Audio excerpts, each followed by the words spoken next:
Okay, so now I'm going to keep this video a little bit shorter. I would recommend, if you have not done so already, and I know I didn't say it in the video before, that in your engineering notebook you create this sketch. Create it as big as you can handle it on that sheet because we are going to use this sketch to label everything. Okay. Now you'll see throughout the videos mine is going to change because I'm not doing all this all at once.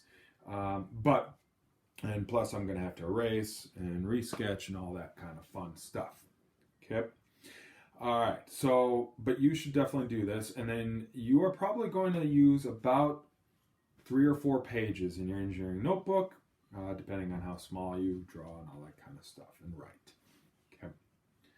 All right. Now, as you might recall, from activity 214 in the assessment on vector calculations, we are going to take all those members, so member AB, AD, BD, all those members, and we're going to change those into vectors. Okay. Now, we do not have enough information yet on our particular drawing because we have not identified any angles.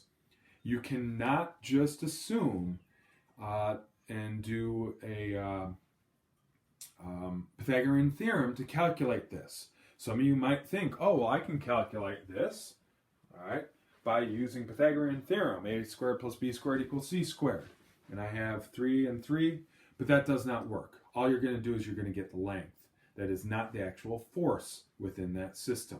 The only way we can do the forces is, at least by using method of joints, is to isolate joint A and turn member AD and member AB into vectors.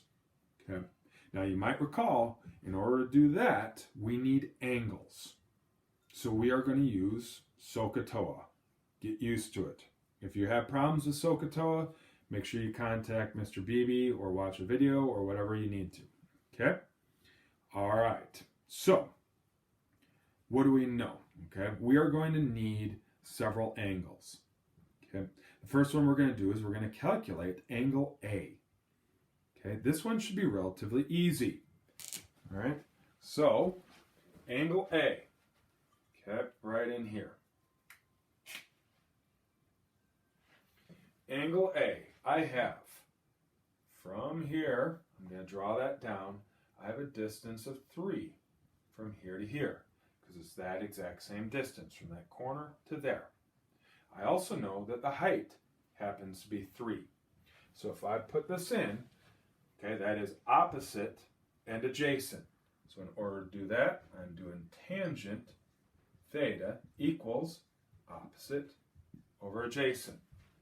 Okay, so tangent theta equals 3 over 3.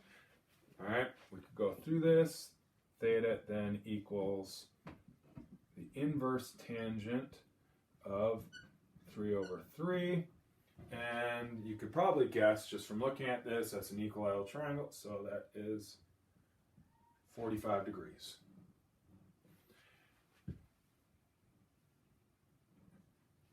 Angle C is the same, 45 degrees. Okay. Now, the one that is a little bit challenging here is we have 3 angles at joint B, we have 2 at D, and 2 at E. So, but we know that this would be 180 degrees. Okay. The reality is we don't actually need this angle here. We do need this one, and we do need this one. And if we calculate this angle, we can also get this angle. I believe it's opposite interior angles. Okay. So we're going to go ahead and get this one right here, and this one right here. And by doing so, we'll get this one and this one. All right. Now, the nice thing is, this is even, right? 2 to here, 2 to here. We still have that distance of 3. So once we calculate 1, we've got all 4. All right. So now what I need is I've got a distance of 2 from here to here. Okay. That's this distance right there. So I'm going to use tangent again. tangent theta equals opposite over adjacent. So our tangent theta equals opposite 3 adjacent 2. So then theta equals the inverse tangent of 3 divided by 2. So when I plug that in, all right, so I need inverse tangent, 3 divided by 2, gives me 56.31. Okay, or it's actually 56.3099. You know what? We're just going to call this 56.3 degrees. 56.3, 56.3, 56.3. Okay, and that should work.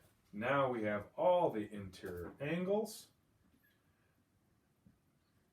for calculating the forces within our system. Okay. As long as you can get through this aspect, you are in good shape. Okay. Now, we are going to go ahead and the first thing we are going to do is we're going to try to solve for component AD. So what I would suggest is in your engineering notebook, write down what we need to solve for. So what are we going to need to solve for? We are going to need member AD. We're going to need member AB. We're going to need member